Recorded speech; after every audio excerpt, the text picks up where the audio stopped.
Hello and welcome to Tapping Tuesday. My name is Fable, and for the next hour, we are going to do EFT together. Now, EFT stands for Emotional Freedom Techniques, otherwise known as tapping. So, if that's what you're looking for, you are in the right place. If this is your first time here, welcome. If it is not your first time here, welcome back. I'm so excited to be with you. Now, this is the last of 3 pre recorded sessions. Typically, I'm live and we're interacting, but I am on vacation. So, I didn't want us to lose the habit. So, I am hoping that you are still feeling my offer of connection, of love and care. I promise you, I'm still thinking about you, and at this point, missing you so much. And I really look forward to being back live with you next week. As far as this week goes, I have some pre-chosen, pre-selected topics that I gathered from conversations and comments, just on videos and emails that I've received. And I hope that it fulfills a space in you today. Now, if there are topics that don't exactly connect with you, that's okay. I will give you some options on how you might be able to adjust it.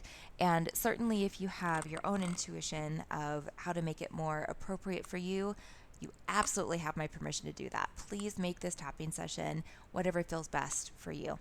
Now, with that, the way that I tap, particularly in this format, is I make myself as boring as possible. So if you are looking for a guide on what to say and where to tap, perfect, I'm here for you.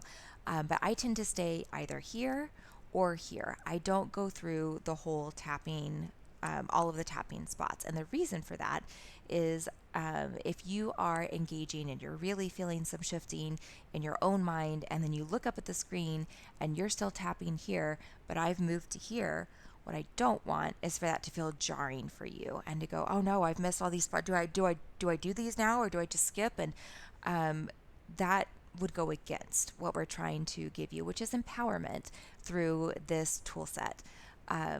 So it's just a little bit adjusted from what it would be if we were in a private session together, which I would just follow you on whatever tapping spot feels best for you. So also allow yourself intuition on what tapping spots you want to use today. As long as you are on a tapping spot, that will give you the outcome that you're looking for as it applies to EFT.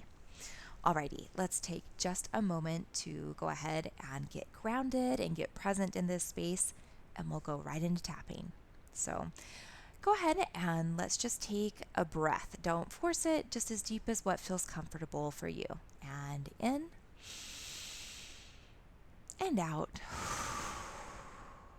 And really let yourself relax with it. If you want to audibly sigh or groan, or, depending on your day, kind of scream, as long as it's not going to alarm anyone, give yourself permission to do that. We want to let the body know we are entering a space where we are relaxing and we are acknowledging and expressing ourselves emotionally. So let's take another breath.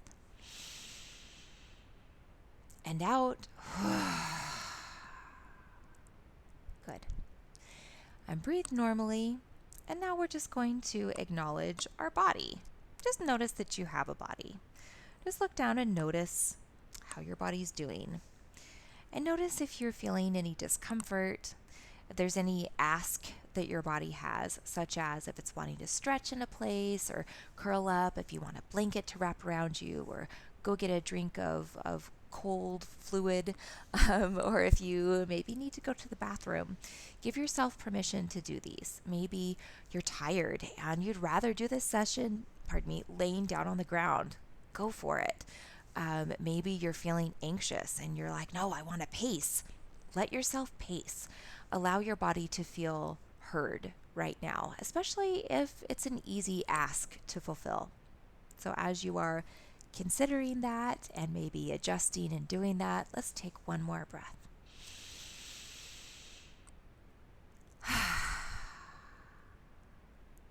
And take just a moment further and give yourself some acknowledgement for that, and just appreciate it and say, yeah, that was a good thing that I did just now. You're welcome, body. Okay, and let's get right into our first tapping topic. Um, hmm. Let's start with so the way I phrase this topic is feeling targeted. And some context around that might be, man, I never get away with anything. There's this rule at the office that seems kind of arbitrary and everybody ignores it. But the only day I ignore it, like I get written up for it. Or, I can't go anywhere without someone making some face at me or some snide remark. Or maybe it's targeted in a different way of, oh, I'm so uncomfortable receiving attention, and people even say things to me like, oh, you always are, you just need so much attention. But the truth of it is, I don't even like attention. And I feel so misunderstood.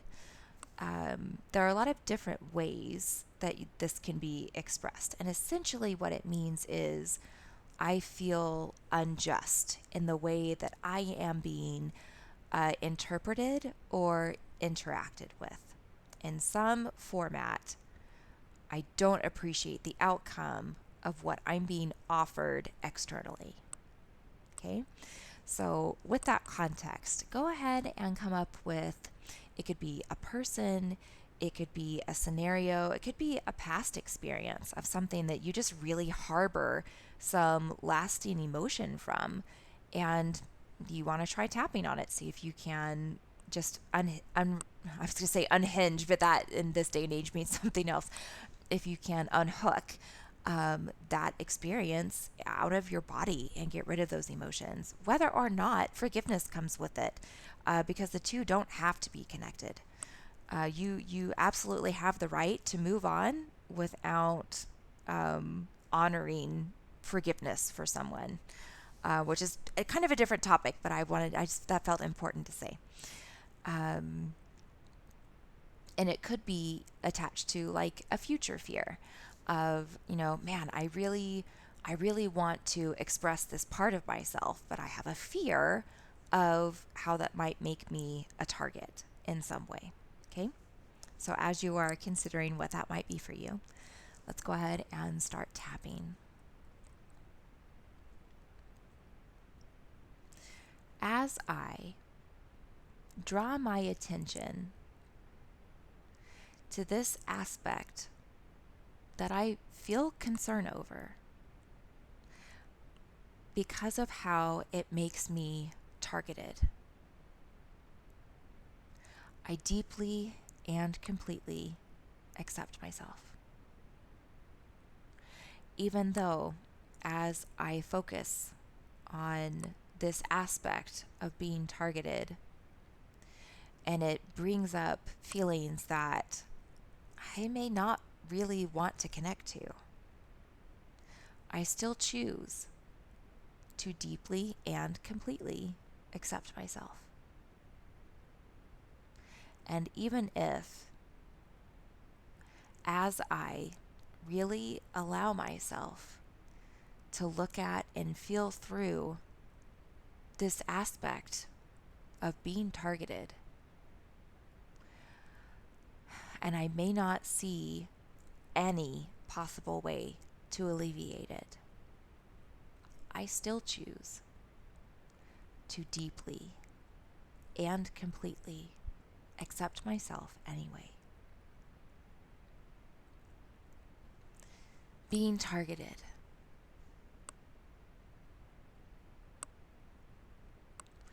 Unwanted attention. Undesirable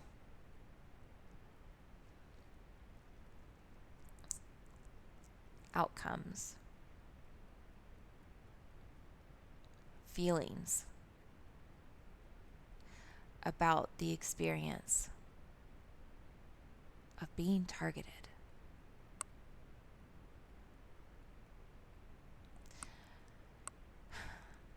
I wonder,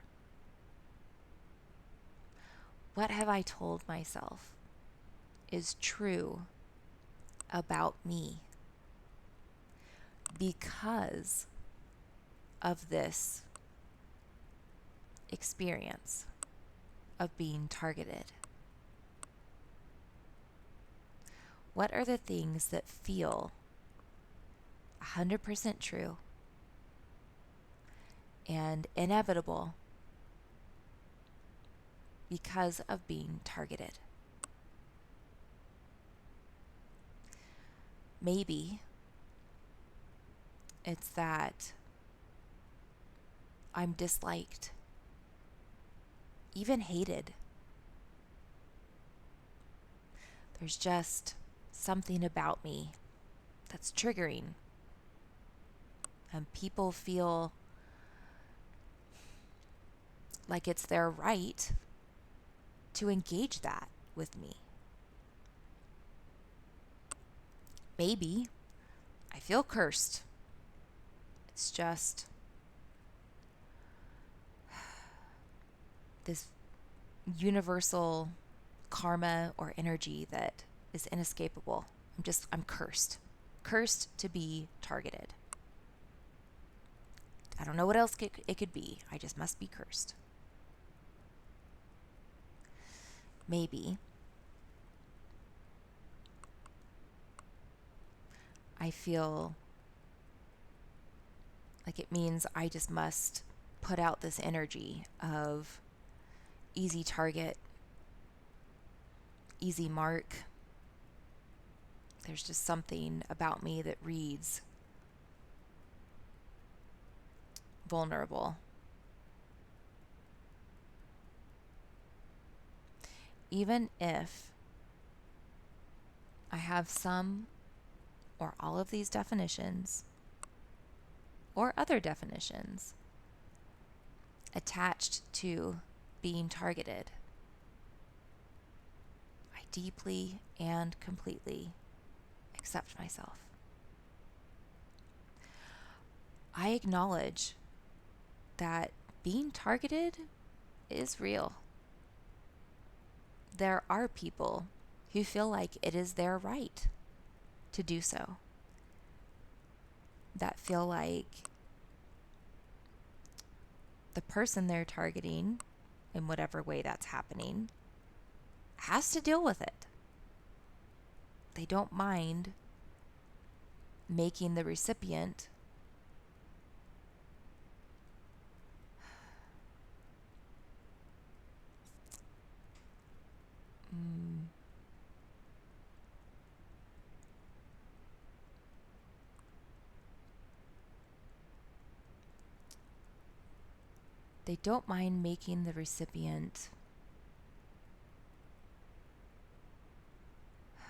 hold the weight of whatever it is that they're putting to them.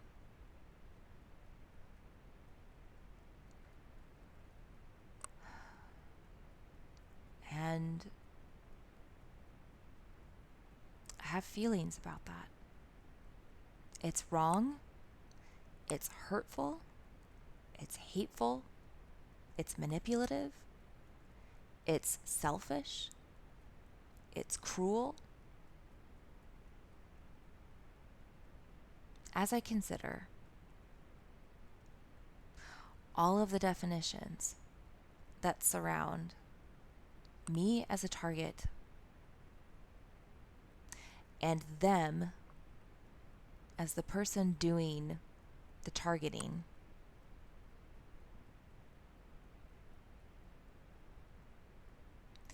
I deeply and completely accept myself.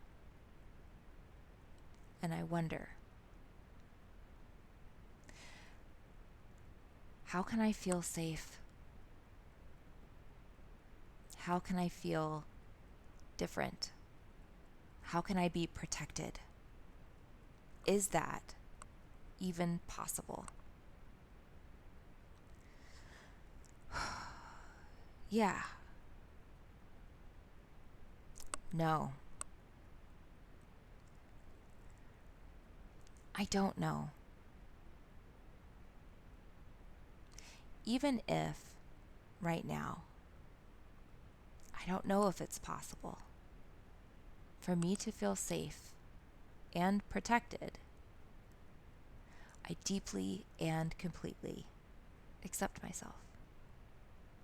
And I give myself permission to truly be curious and wonder if there's a helpful perspective that I could adopt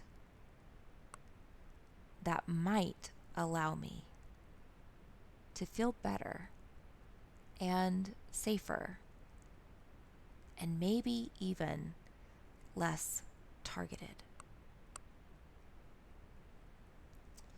Well, I don't have any control over other people, so it doesn't really matter how I feel. What matters is how they feel, and I can't change their behavior. So I don't see how any of this is truly going to make any difference for me. Even if this is truly how I feel, and I do not see how there's any perspective that could be helpful otherwise, I still choose right now to hold space to be surprised, even if I don't think it's possible, even if it does end up being a waste of time. It's a few minutes, and what if it's not? Just what if? What if? I suppose I can hold space for a perspective that would be helpful. Okay, well, where do I start? Where could I possibly start in something this big, this broad,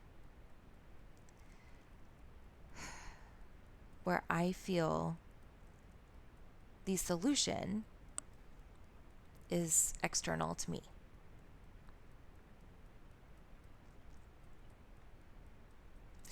As I consider where I might find empowerment through this concern and experience of being targeted, I deeply and completely accept myself. I wonder if it is true that I can't change other people, and if it is true that I can't predict the future or change the past, where do I have empowerment?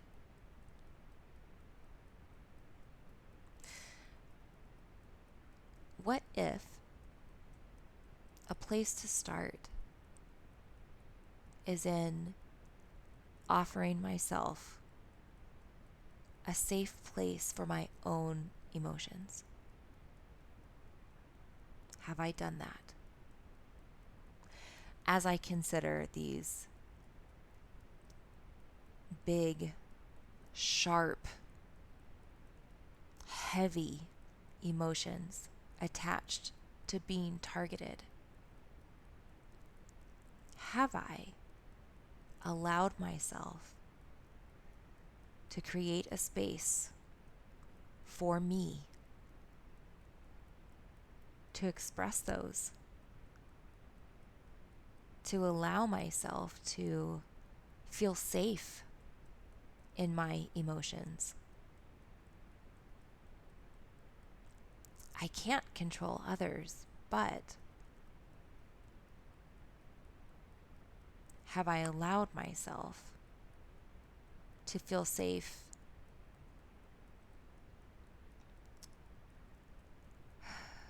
to process, to admit to myself how much this has affected me. Do I have a space where I can heal, even if the other person did, does, and will continue to target me?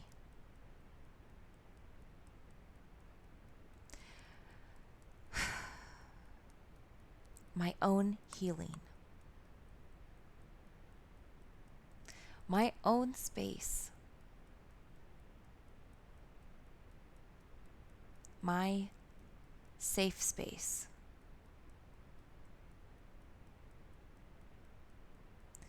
My safe space for being targeted. Well, if the person's going to continue, what does that even do for me? Why would I even try to heal when they're just going to rip it back open? It's a fair question.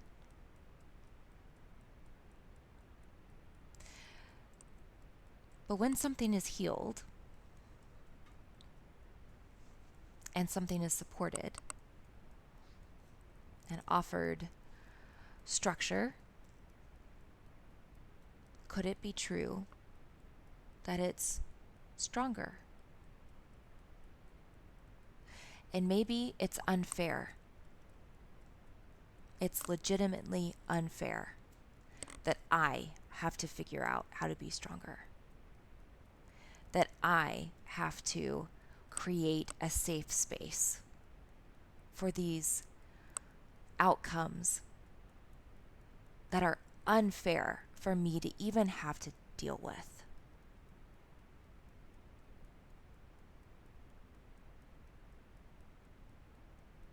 As I acknowledge the imbalance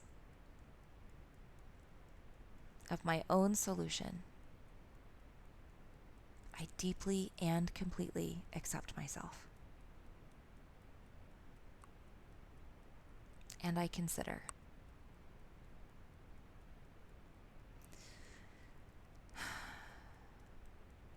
is it possible for me to acknowledge that it's unfair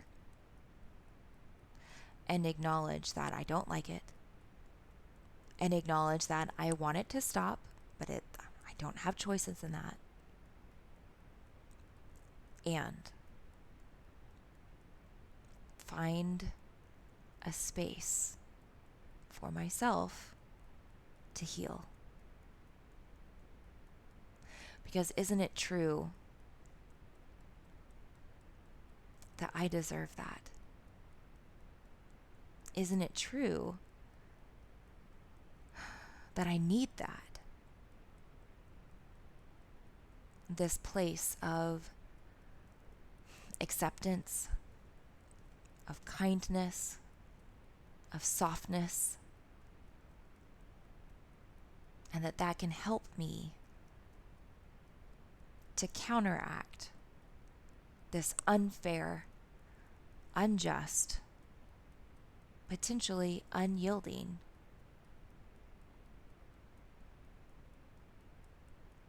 way that I'm being targeted.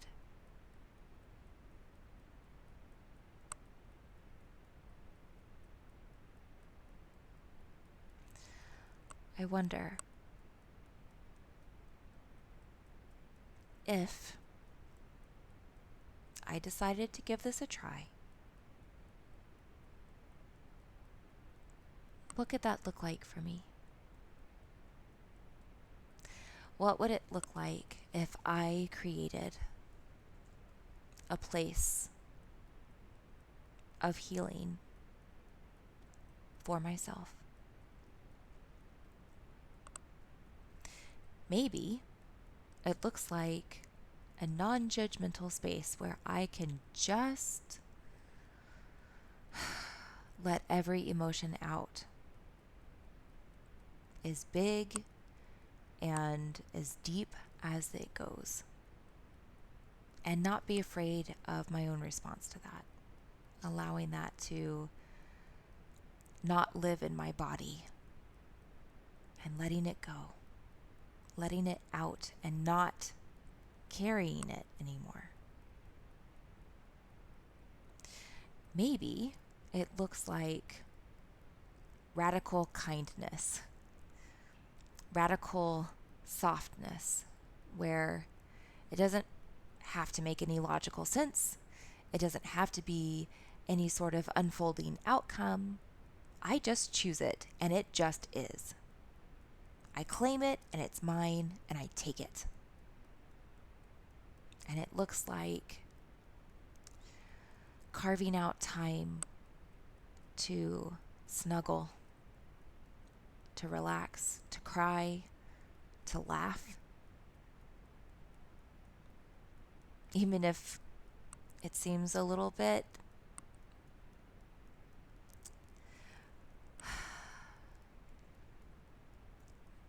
not logical to stop and take time to laugh, or stop and take time to relax.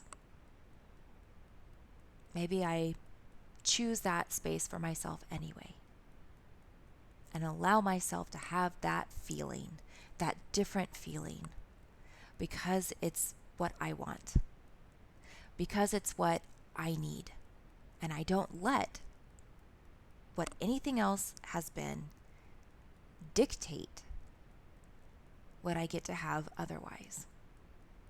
And that's how I have a safe space.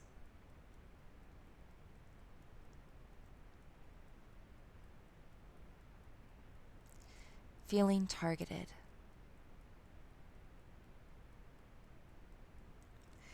My healing. My safe space. Okay, well, that sounds lovely. But what I really want is being targeted to stop. And while, yes, a safe space is nice and healing is great, I really just want it to stop.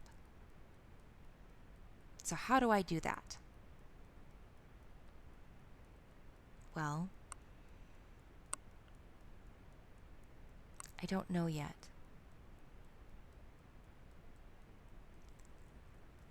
Even though right now I don't know how to find my solution to no longer be targeted. I wonder, maybe as I give myself permission to shift in being healed, in expressing, in supporting myself, it'll give me a different viewpoint. Maybe it's possible that even though right now I don't see a clear line to alleviate, to receive what I want, maybe by offering to myself some of these aspects of what I need would allow me to figure out how to then get what I'm looking to receive.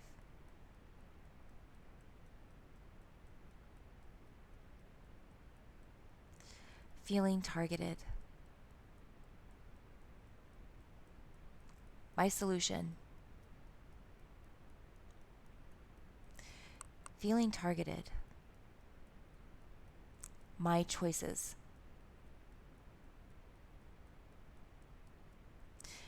Feeling targeted. My outcome. And as I allow myself to consider how I can receive different steps of support, I deeply and completely accept myself.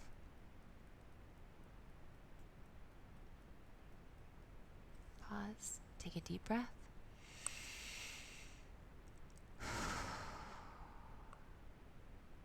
Take just a moment and think about how you felt about whatever way you focused on and feeling targeted before we tapped, and how it feels in your body now. Now, this is a big topic. It is possibly connected to some pretty big or pretty deep things. So I definitely wouldn't have the expectation that that immediately would resolve everything. But do you feel a difference? Do you feel lighter? Do you feel more empowered? Does it feel smaller? Do you feel more open, more curious about it? Does it just feel further away? Do you just feel more relief? Sorry, there's like a gnat that I'm trying to ignore. Do you feel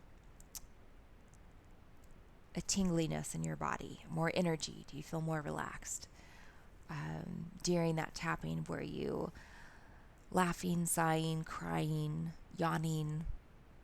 All of those are signs that even if you didn't quite reach a clarity or resolution, but you were having any or multiple of those signs, your brain is letting you know that you reached some point to shift the signal of stress that was in your nervous system, and that's significant. So good job.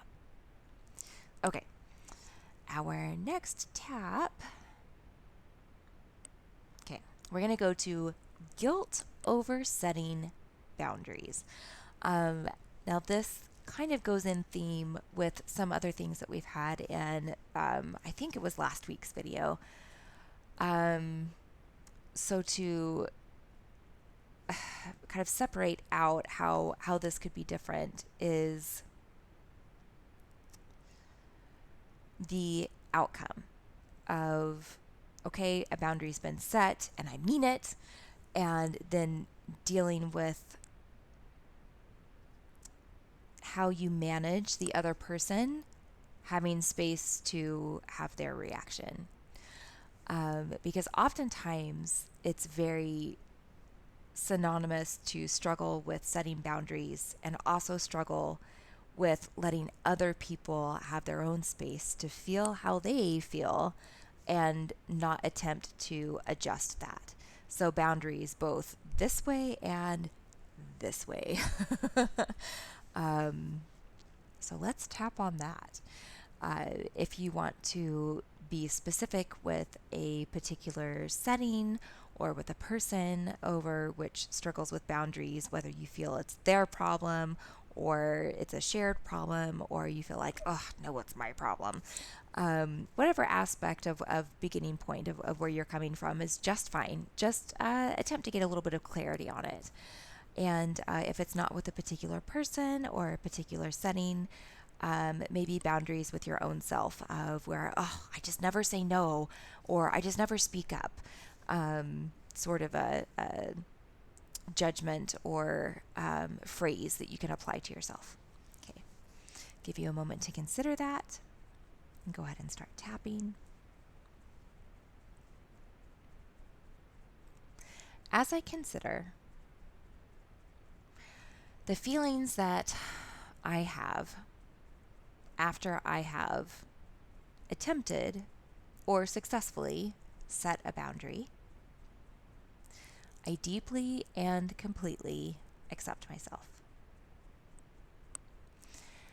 As I consider the feelings that I have that aren't positive feelings after I set a boundary, which I thought was supposed to feel positive,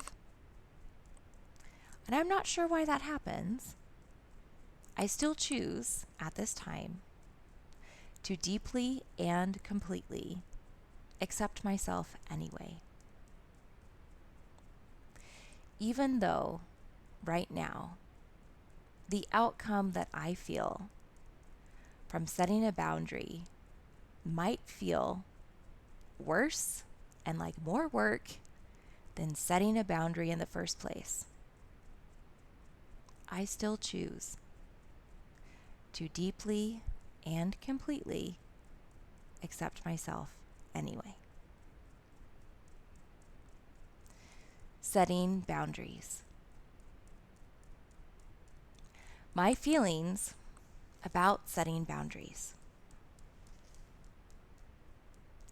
The feelings I have after setting boundaries.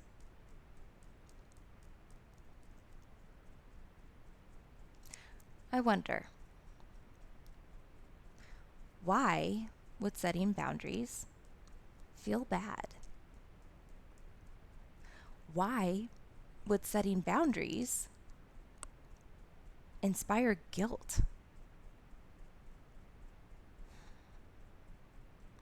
As I consider what I feel is true about myself, if I set boundaries, I deeply and completely accept myself. Maybe it's that I feel I'm being selfish. If I dare set boundaries, it means I'm putting myself first and I'm not considering others. And that's a terrible thing to do. And how dare I? And I don't want to be a selfish person. Maybe I believe it means I'm applying a task or a concern. I'm making someone else carry a burden that I otherwise would have carried. And that's wrong. Because I should never place burdens on anybody else. That's wrong. And maybe I feel like setting boundaries is cold and harsh. And it means I'm shutting people out and I don't care. And that's painful. And I don't want to cause pain. As I consider if this and other reasons feel true to me, if I set boundaries, I still choose to hold space as I consider everything surrounding this perspective of setting boundaries. I wonder, where did I learn all of these negative things about boundaries? Who taught me that this is what it means? This is what it actually means to set boundaries. As I consider who taught me my current definition of what it means about me if I dare to set boundaries, I may know exactly who it is. And I may not really be sure. And I may not really care to consider it. So even if, or whether, I am or am not clear on who taught me my current definition of what it means about me if I set boundaries, I wonder, do I have permission to change that now? Yes. No. I don't know. Okay. Well, I wonder, how can I know? How can I know if I have permission to change boundaries? Am I old enough? Have I reached the age of receiving the responsibility of choosing my old boundaries?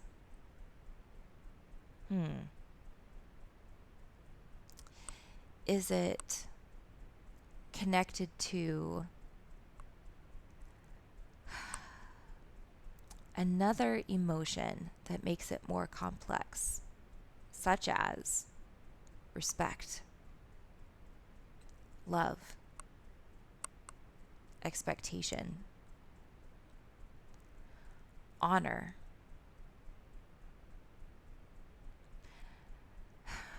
And I know that if I were to set my own boundaries, it would be the perception of the other person that I no longer love them, I no longer honor them, I no longer respect them. And that's not what I want. Therefore, I can't set my own boundaries. Even if, as I consider this, I notice some complexity with finding a way to set my own boundaries and it be okay, I continue to hold space to explore this perception further.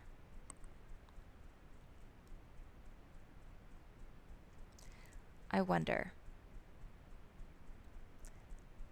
do my boundaries really have that much power?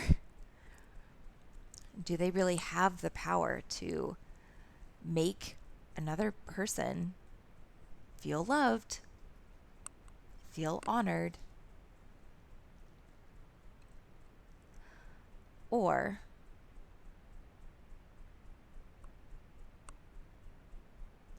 is that another way of saying that's their boundary to offer me love, to acknowledge my honor to them, to acknowledge my support to them? And I also wonder, what kind of support is that? If I have no boundaries, what are they expecting me to do?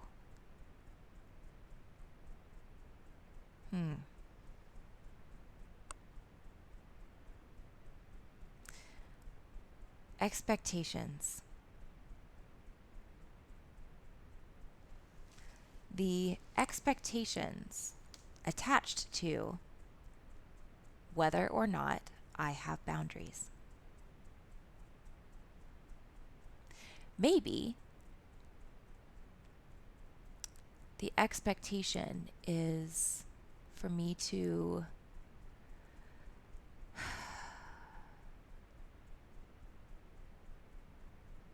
process, manage, be responsible for someone else's feelings,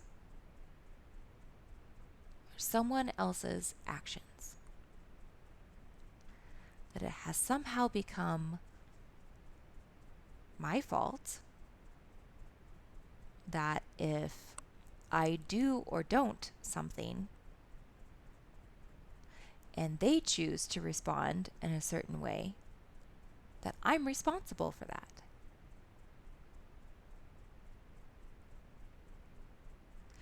Do I, in fact, have that power? Yes, absolutely I do. No, you can't make anybody else do anything. I don't know. Oh, this is so confusing. Even if right now I don't feel like I have clarity and confidence enough to say I do or do not have the ability to control other people by my own boundaries, I continue to hold space to explore this consideration. I wonder,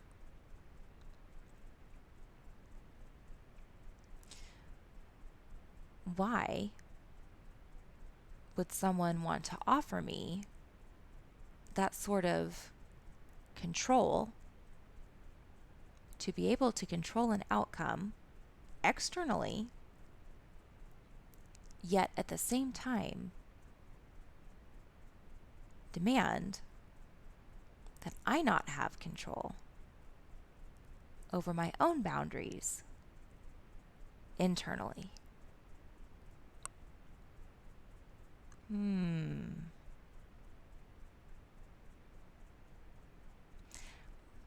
As I consider the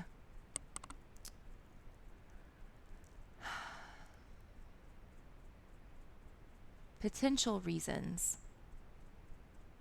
for this sort of engagement, I deeply and completely accept myself. Maybe it's genuine that they see me as a solution. Maybe I have given them access to a talent of mine, an emotion of mine, an ability of mine that allows them to not have to do it because I do. I could see how that might feel like them no longer having access to maybe a coping aid or a support structure. Okay. But does that actually mean I have control? Yes. No. Oh, I don't know. Okay.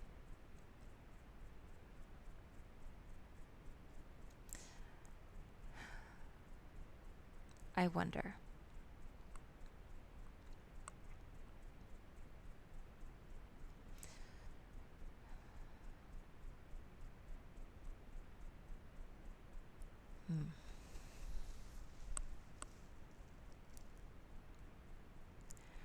As I consider the outcome of my own boundaries and the choices of the other person, and I choose to be completely honest with myself, is there a place where I can feel okay allowing them to have the perspective that it's my responsibility, and allowing it to be enough for me to know that it's okay for them to be responsible for their own feelings, even if they choose to feel like it's okay to blame me? Yes. No. I don't know. And maybe I don't know because I have found safety in this strange collaboration with them. And I have found maybe some sense of value in what I do offer. And as I consider this, and I consider my boundaries, I wonder, do I have to choose? Do I have to choose between connection or boundaries?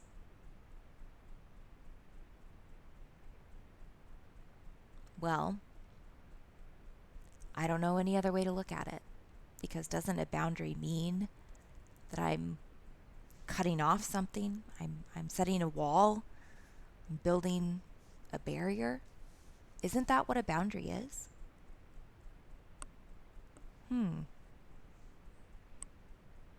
I wonder, is there any other definition?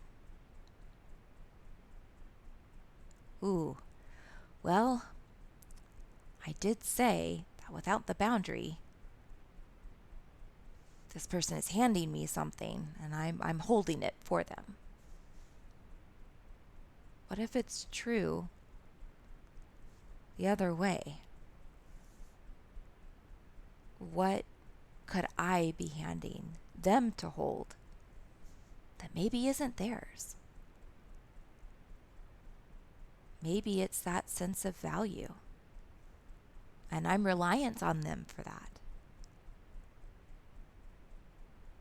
Maybe it's that sense of connection, and I'm concerned that it won't exist otherwise.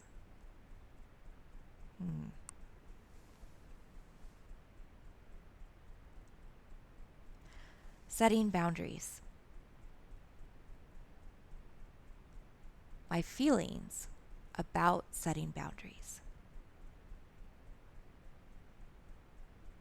Oh man, I didn't expect this to mean I had to look at myself.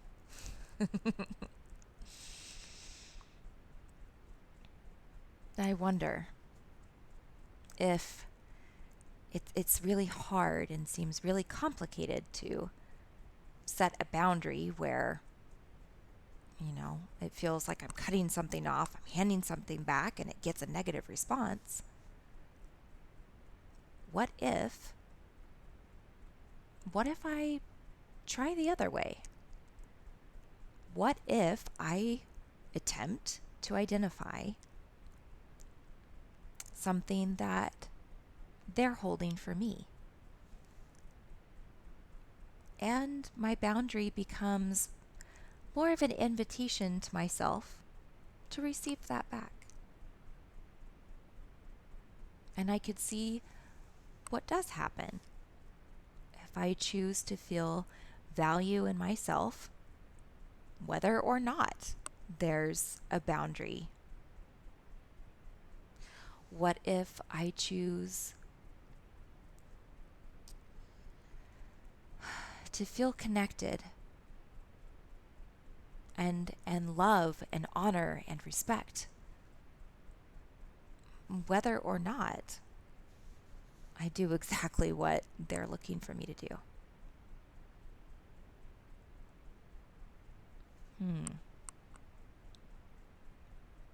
Well, I'm not sure this will work.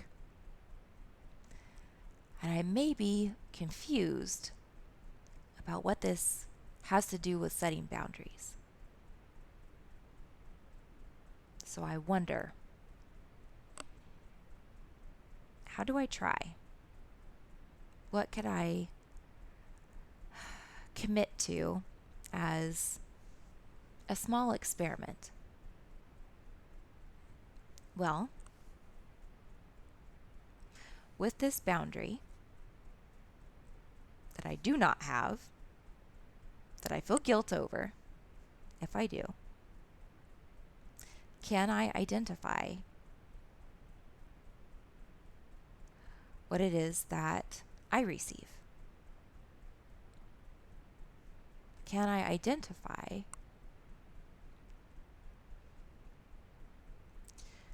the current space of connection.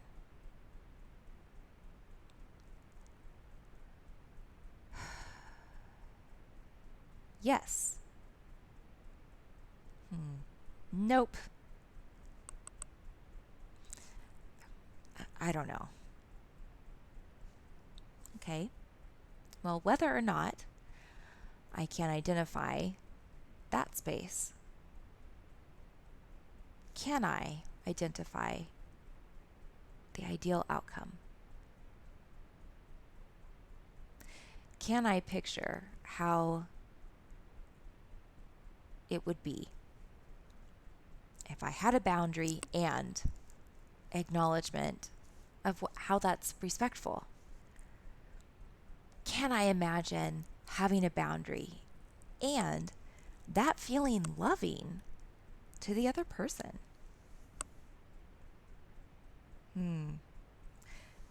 Maybe, but I don't see how to get there yet. Fair. But what if I'm not looking for action steps? What if I'm just looking for a feeling? And as I identify that feeling that I feel, I get either as I consider what exists between us currently or what it would feel like if I had the boundary and what I would like. And I look for clues as I encounter this experience of boundary or not boundary. And I just allow myself to see. I allow myself to gather information and to remain curious and to examine where else might love exist between us, inside of me, other than where it currently is. And maybe as I gather that knowledge, I can better understand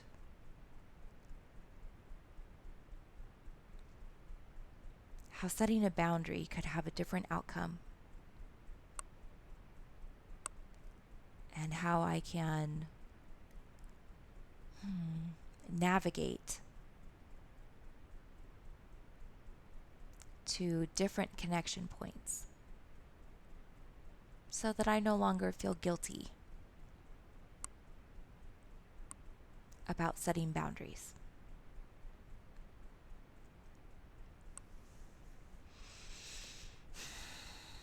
My boundaries, my feelings, my desires, my pathways for those desires.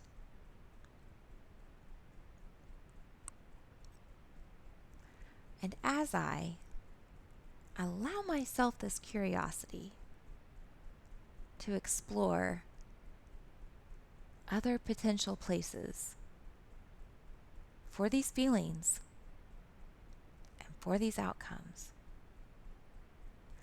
I deeply and completely accept myself. Go ahead and pause tapping and take a deep breath.